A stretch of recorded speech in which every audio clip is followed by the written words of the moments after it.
신명기 11장 8절에서 17절 말씀 교독합니다. 오늘 말씀도 계속해서 모세가 신세대 이스라엘 백성에게 당부하는 말씀을 내용으로 하고 있습니다. 오늘 당부의 말씀은 여호와께서 명하신 모든 말씀을 지키라고 당부하고 있습니다. 지키면 복이 있습니다. 8절 9절 말씀에 지키면 복이 있으니까 지키라는 거죠. 세 가지 복이 있어요. 그러니까 강성의 복, 땅을 차지하는 복, 땅에서 누리는 복. 강성의 복은 힘이 있게 하는 거죠. 복을 받으려면 복을 받는 그런 삶을 살려면 힘이 있어야 된다는 거죠. 힘이 있어서 그 땅을 차지할 수 있도록 하나님 힘을 주시는 거죠.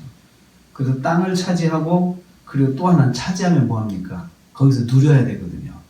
거기서 좋은 것을 누려야 되는데 그 누리는 것도 복입니다. 하나님께서 주신다는 거죠. 근데 그 복이 어떻게 해서 오느냐 하면은 말씀을 지키는 데 있다 이거죠. 말씀을 지키는 데서 복이 있는 거죠. 내가 복을 받으려고 복을 쫓아가지 말고 내가 할 일은 말씀을 지키는 거예요. 말씀을 지키면 하나님께서 힘도 주시고 땅을 차지하게 하시고 그리고 땅에서 누리는 복을 주신다는 것입니다. 이 복을 지키느냐, 이 복은 지키느냐 지키지 않느냐에 달려 있습니다. 그러니까 안 지키면 복이 없고 지키면 복이 있다. 굉장히 단순한 것입니다. 매우 단순한 원리입니다. 말씀을 지켜야 복이 있다. 이 원리를 백성들이 가르쳐주고 있습니다. 그러면 땅의 복이 무엇입니까? 12절 말씀에 보면요. 여호와께서 땅을 돌보아주시는 땅이 된다. 특별히 그 땅을 하나님께서 돌봐주시는 거예요. 그 농부의 심정으로 하나님께서 먼저 그 백성들이 사는 땅 자체를 관리를 해주시는 거예요.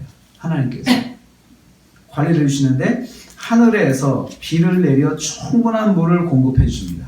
때를 따라 필요한 물을 하나님께서 하늘문을 여셔서 주신다는 것입니다. 10절 말씀에 그렇게 말했죠. 그래서 이른 비와 늦은 비를 적당한 때에 공급해 주신다라는 거죠. 그 이른 비 그리고 늦은 비, 필요한 비를 주시는 거예요. 이른 비는 9월, 10월에 내리는 걸 이른 비라고 합니다. 그 이스라엘의 새해는 7월달에 시작하거든요. 7월이 1월이에요. 그러니까 9월, 10월은 그들로 말하면 이른 비죠. 그리고 또 늦은 비는 3, 4월입니다. 3, 4월. 그러니까 3, 4월은 이제 추수를 할 때쯤 또 하나님께서 비를 주시는 겁니다. 그래서 이 비를 적당한 때에 필요할 때에 주셔서 수분을 공급해 주셔서 그 식물들이 잘 자라게 하시고 풀도 잘 자라게 하시고 하시는 것이죠. 그래서 풍성한 곡식과 풀을 보장해 주십니다. 15절 말씀이죠. 그래서 13절로 다시 돌아가면요. 그래서 여호와의 명령을 청종하고 마음을 다하여 말씀대로 순종하는 삶을 살아야 된다는 거죠. 그러면 이 복을 받습니다. 이른 비와 늦은 비의 복, 하나님께서 돌봐주시는 복, 그 땅을 돌봐주셔서 필요할 때 하나님의 능력으로 그 땅을 가꾸어 주시는 거예요. 가꾸어 주시는 거죠. 그래서 그 땅의 청지기는 하나님이 돼주시는 거죠. 그러려면 우리가 말씀대로 순종하며 살아야 된다는 거예요. 그래 하나님께서 우리가 말씀대로 순종하고 살면 우리의 삶의 청지기가 되어 주셔서 내가 무엇이 필요한지 하나님께서 필요할 때에 공급해 주시는 은혜가 있다는 것입니다. 땅의 복은 여호와께서 그 땅을 돌봐주시는 것이 복입니다. 하나님께서 그 땅을 돌봐주신다. 우리가 이 땅을 살면서 우리가 하는 그 모든 생업을 하나님께서 환경을 지켜주시고 그 안에 결과물이 잘 나올 수 있도록 하나님께서 지켜주시고 돌봐주시는 거예요.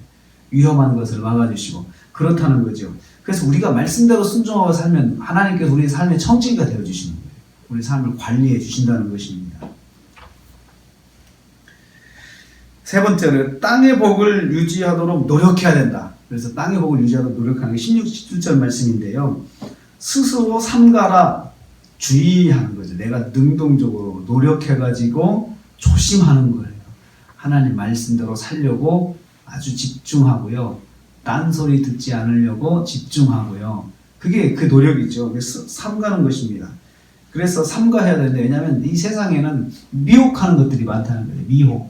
미혹하여 다른 신들을 섬기게 한다.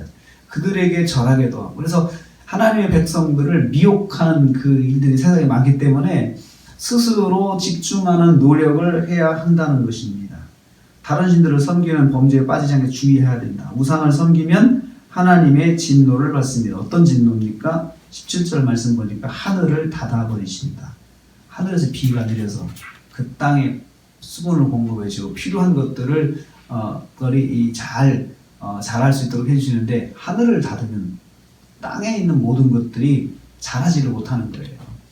그래서 그 땅의 그 복을 하나님께서 걷어가신다는 거죠. 주신 복도 걷어가신다.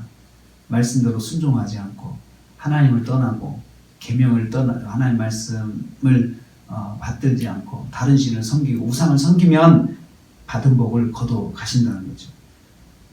그래서 여호와만 섬기며 살아야 복이 유지됩니다. 우리가 노력해야 할 것은 어떻게 하든 무슨 상황 속에서는 하나님 말씀을 지켜야 되겠다. 하나님 말씀대로 살아야 되겠다. 이것은 하나님 말씀이 아니다. 이걸 분별해가지고 하나님 말씀만 붙잡는 노력이 필요한 거죠.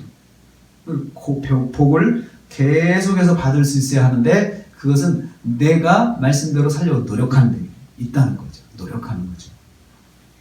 여호와의 명령의 말씀을 지키는 길이 복을 받는 길입니다.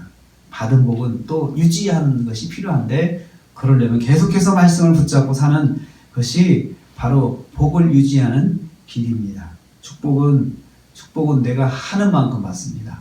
내가 한 만큼 받는 게 축복입니다. 그리고 가장 큰 축복은 하나님께서 내 삶의 청지기가 되어주셔서 내 삶을 다 돌봐주시는 거예요. 다 보셔가지고 필요한 거 주시고, 또 막아주시고, 또 하나님께서 세워주시고, 또 적당한 비를 내려주시듯이 적당하게 환경도 만들어주시고, 이것은 하나님께서 해주시는 거죠. 우리의 삶의 청지가 되시는 거죠. 오늘 하루 하나님께서 저와 여러분의 삶의 청지기가 되어주셔서 하루가 참 복된 하루가 되시기를 주님의 이름으로 축복합니다.